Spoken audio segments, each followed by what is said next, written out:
Bayu ini pokoknya setiap kali diajak ke Mata Najwa nggak pernah nolak. Makasih loh, Bay. Wah ya, ini udah ketiga kali. Waktu itu kita ke Banyuwangi, waktu itu ke Solo, dan sekarang Surabaya. Tepuk tangan dong. Tepuk tangan untuk Surabaya. Baik. Oke ya. Tadi kan kita tunjukin Bayu. Ya, risetnya bagus banget tuh. Iya dong, mendalam riset Mata Najwa.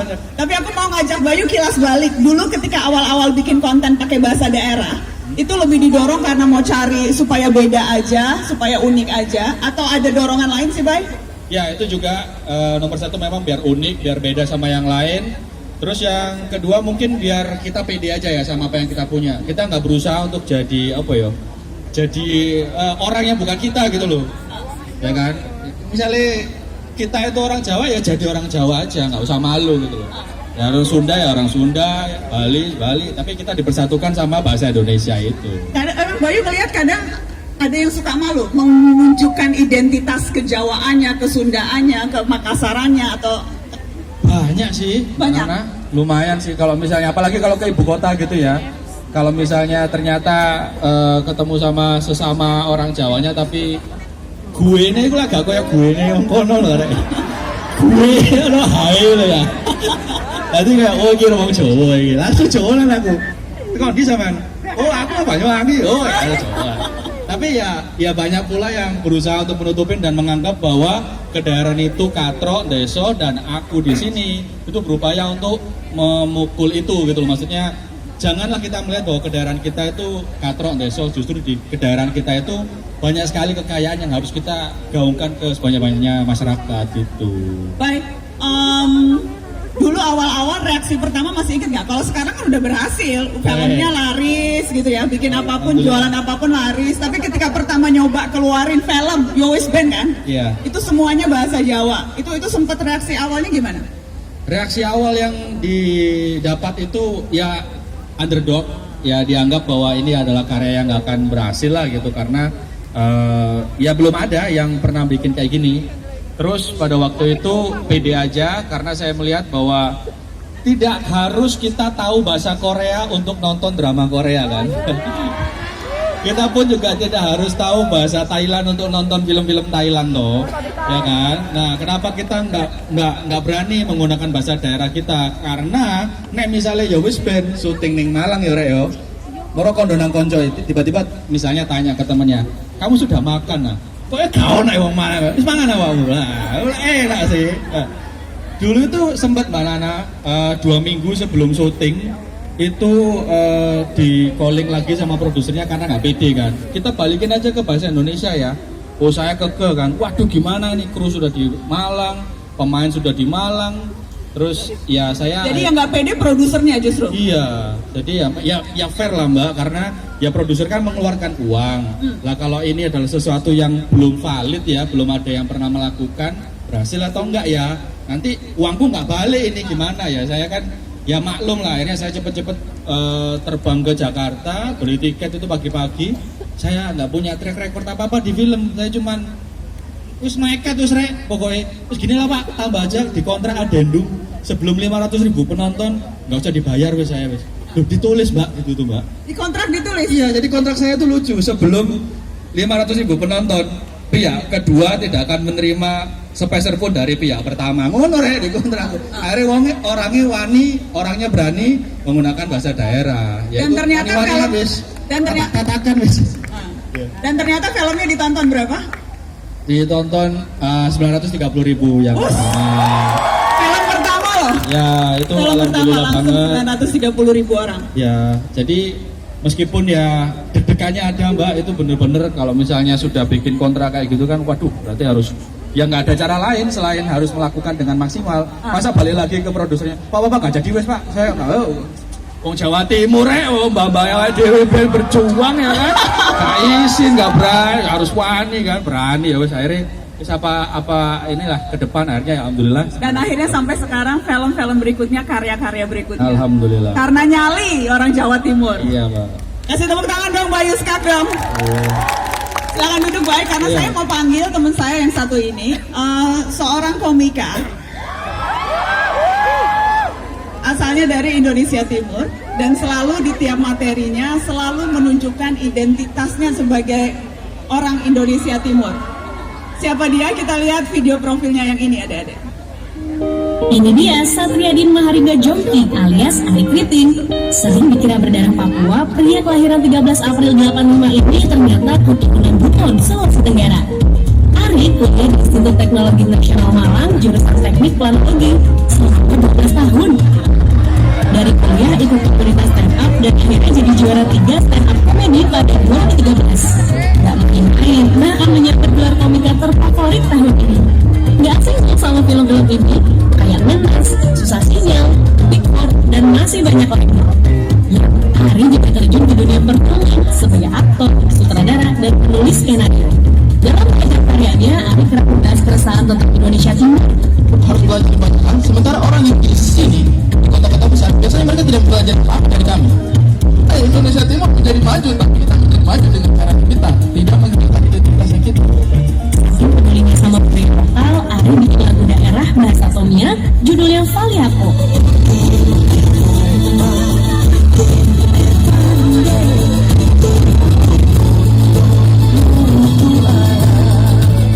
Kita kasih tepuk tangan dong Kakak Ari Kriting.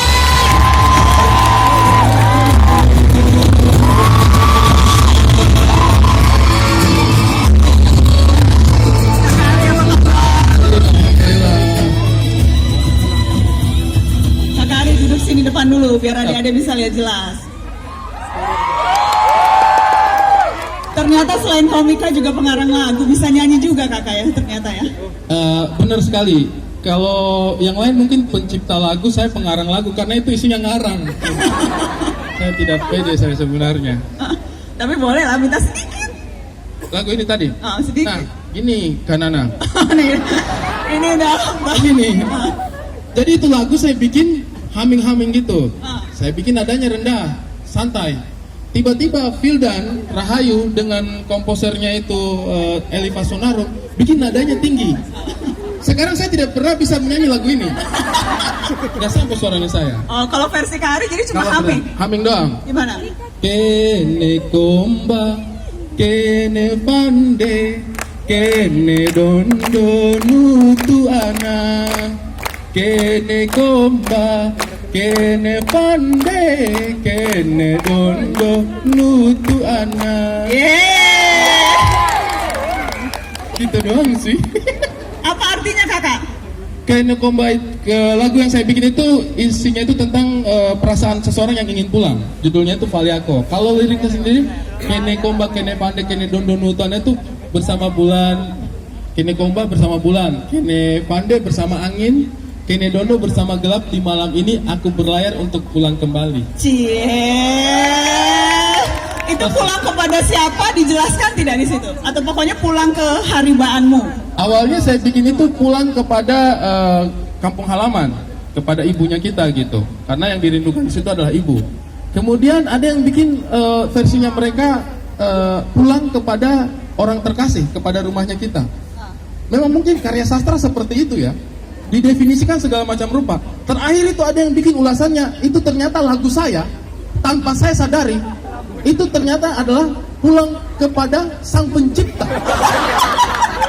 Saya bilang, apakah saya sejenius itu sebagai seorang sastrawan? Saya tidak sadar, orang bersama bulan, bersama angin itu, karena kita kembali itu dalam kesepian, dalam kegelapan. Bulan itu adalah cahaya iman kita.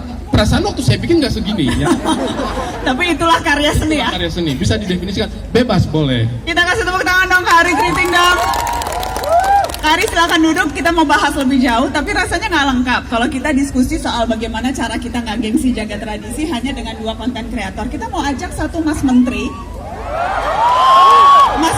yang portofolionya spesifik membahas ini, ekonomi kreatif. Dan yang sejak dulu memang sudah menjelajahi negeri ini dari ujung sampai ujung. Rasanya sudah ribuan titik yang didatangi oleh Mas Menteri ini. Kita lihat dulu videonya. Sandiaga Salahuddin Uno, Menteri Pariwisata dan Ekonomi Kreatif. Pria keturunan Gorontalo dan Jawa ini lulus dengan predikat summa cum laude dan IPK sempurna saat kuliah di Amerika Serikat. Dan baru saja lulus sebagai Doctor Research of Management. Mas Menteri yang hobi lari ini juga pernah jadi pengangguran sebelum akhirnya sukses di dunia bisnis dan politik. Setelah dilantik sebagai Menparekraf pada 2020, Sandi makin sering keliling Indonesia, fokus pada pariwisata dan pengembangan UMKM. Makanya, makin kesini, Mas Menteri yang makin lekat dengan wisata, budaya, dan tradisi ini ternyata nggak cuma jago pantun, nyobain makanan lokal, juga nari reog.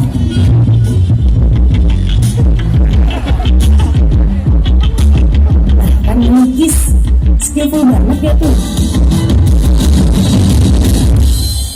Kasih tepuk tangan dong Mas Menteri, Mas Sandiaga Uno.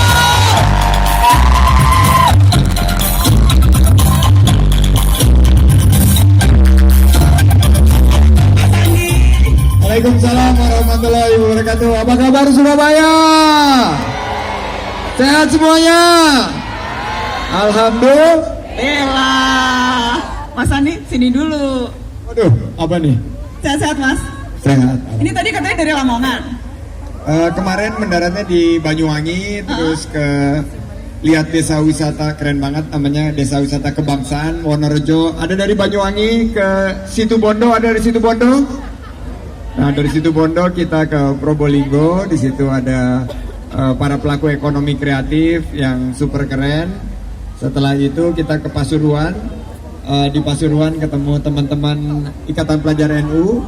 Setelah itu baru ke Lamongan dan ke sini. Sini.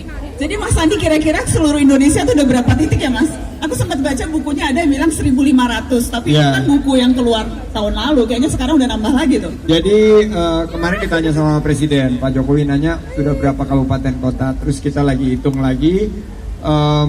Kalau Pak Presiden itu sudah hampir 514 kabupaten kota seluruh Indonesia.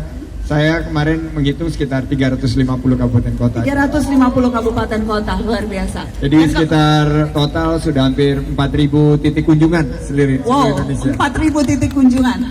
Kadang suka jet lag gitu nggak Mas, ini lagi di kota apa, di daerah Oh, tiap hari, tadi juga jet lag pas nyampe ke sini. Ini di mana ya kita ya? Apalagi yang jemput modelnya gede-gede banget tadi tuh. di Surabaya. Di Surabaya ya. Surabaya selalu ada kekhasan dong yang diingat. Iya, pasti kalau ke Surabaya tuh langsung rawon yang inget ya, kulinernya. Ada yang senang kuliner, rawon itu sudah terpilih versi vokatif sebagai sup terenak di dunia. Kalah lo ramen lo, kalah lo yang lain lo, rawon yang terpilih. Makanya nanti kita juga ada tantangan yang mau makan rawon di atas panggung, siap-siap. Mas Andi, tadi kita kan judulnya ini, sambil duduk boleh Mas. Oke. Nah, gengsi jaga tradisi. Tadi Kak Ari terakhir karyanya adalah lagu daerah. Kalau Bayu tentunya Mas Andi tahu film-film yang berbahasa daerah. Sebetulnya ini seberapa potensial sih Mas kalau kita bicara ini hanya idealisme anak-anak muda ini saja kah? Atau betul-betul ini bisa jadi sesuatu yang membawa penghasilan? Sudah pasti ini menjadi sumber penciptaan peluang usaha dan lapangan kerja. Jadi kalau bicara ekonomi kreatif, Indonesia sekarang guys sudah posisi 3 besar dunia. Kita hanya kalah dari Amerika yang udah duluan dengan Hollywood. Kedua negara yang sangat populer di Indonesia yaitu Korea Selatan, karena ada drama Korea, ada apa? K-pop ya. Siapa yang suka K-pop? Kayak tuh. Tapi kita sekarang punya produk-produk yang luar biasa dan sudah menopang 7,8% dari ekonomi kita, dari ekonomi kreatif, dan ada 24 juta lapangan kerja yang tercipta dari ekonomi kreatif. Jadi saya kemarin 2 minggu lalu ya sama Mas Bayuska kita ngobrol di Apresiasi Kreasi Indonesia. Kita melihat justru ekonomi kreatif ini akan menjadi tulang punggung untuk menciptakan 4,4 juta lapangan kerja baru di 2024. Ya, saya luar biasa, potensinya sebetulnya luar biasa besar. Baik, kalau kita bicara selera publik, kan selera berkembang, dipengaruhi oleh banyak hal. Konsumsi informasi ini, dede-dede nontonnya segala macam gitu. Nonton drama Korea, kemudian juga nonton tadi film horor Thailand dan sebagainya. Selera yang berkembang, bagaimana memastikan kalau kita memasukkan unsur-unsur tradisi, itu tuh tetap relevan dengan selera yang beragam ini, Pak? Ya, terima kasih Mbak Nana. Kalau saya itu ada jalan lain untuk yang lokalnya itu. Saya punya satu ini yang namanya Lokadrama. Mungkin ada yang sudah nonton Lokadrama. Jadi Lokadrama ini adalah sebuah gagasan Pak. Jadi memang dari namanya saja itu lokal Pak, lokal drama. Jadi drama lokal ini sebuah yang pada waktu itu sudah kita bicarakan menjadi lokomotif itu Pak. Dan ini kemarin prosesnya itu berlangsung di kota Surabaya. Loro Hati ini syuting 100% di Surabaya dan 95% pemain dari lokal semua Pak, dari Surabaya dan sekitarnya. Itu upayanya untuk tidak malu terhadap daerah kita, maksudnya budaya dan juga bahasa daerah. Jadi ada di dalamnya juga ada ludruk Pak, ada tari remo dan segala macam. Jadi masuk sana sehingga tontonan yang mengakar rumput ini bisa juga dinikmati oleh masyarakat luas. Karena pada dasarnya tontonan yang mengakar rumput juga punya nilai-nilai universal yang dinikmati oleh dunia juga Pak. Nah ini loh ceritanya tentang anak yang dipaksa ibunya ada di PNS. Masa yang dipaksa jadi PNS cuma orang Jawa Timur doang? Pasti yang di Gorontalo sana juga dipaksa ya banyak. Jadi kelokalannya bahasanya bahasa lokal, tapi yang di ceritanya universal, yaitu membuat tidak kalah saing dengan yang ya Korea punya K-drama dan segala macam. Dengan validasinya kemarin ketika masuk VOD Manana itu 35 juta pengaksesnya Mbak. Itu kan ternyata gede kan. Wah, bagus ini berarti. Itu harapannya ke depan bisa terus ada. Kasih tepuk tangan dong, keren loh Loro Hati. Baik, Kak Ari, jadi membuat tradisi menjadi terus relevan. Bagaimana caranya? Tidak dianggap kuno, tidak dianggap usang.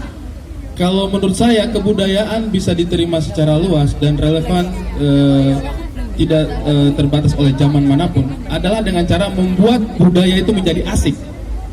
Kalau menurut saya, iya menjadi asik.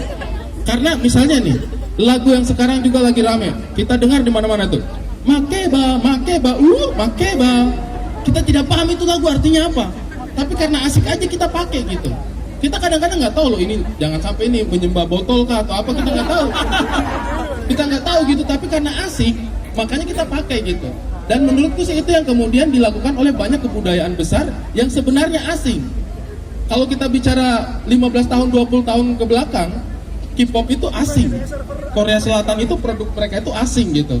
Tapi kemudian kenapa bisa secara masif dikonsumsi oleh kita hari ini? Karena asik, menurut saya gitu.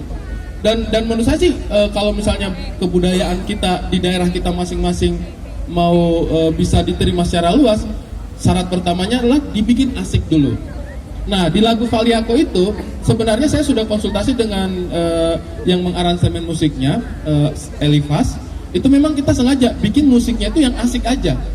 Nah ketika kita rilis itu banyak komentar-komentar yang dari luar Wakatobi yang tidak paham arti lirik lagu itu, tapi kayak saya nggak paham nih arti lagunya tapi asik didengar. Nah sebenarnya menurut saya kita bisa start dari situ gitu loh.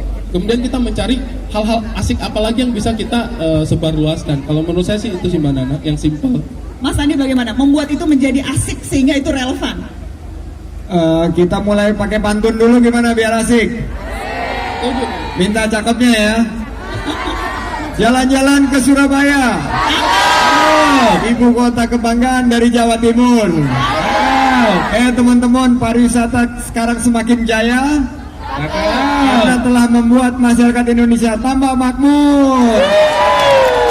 Jadi itu salah satunya ya. Pantun itu sekarang sudah diakui oleh UNESCO sebagai warisan budaya tak benda.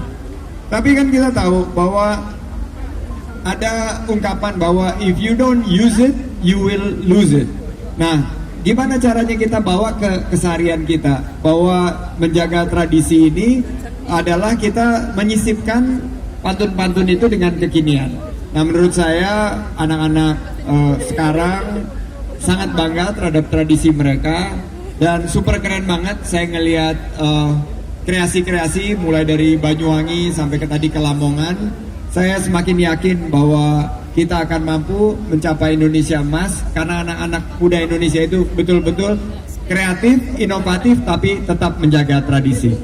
Oke, yang jelas kalau kita bicara menjaga tradisi teman-teman, ya ada masalah, ya ada tantangan, dan sebagian diantaranya kita rangkum singkat di video yang ini. Saya mau ajak teman-teman untuk melihat video ini soal apa yang harus kita lakukan untuk menjaga agar tradisi tetap hidup.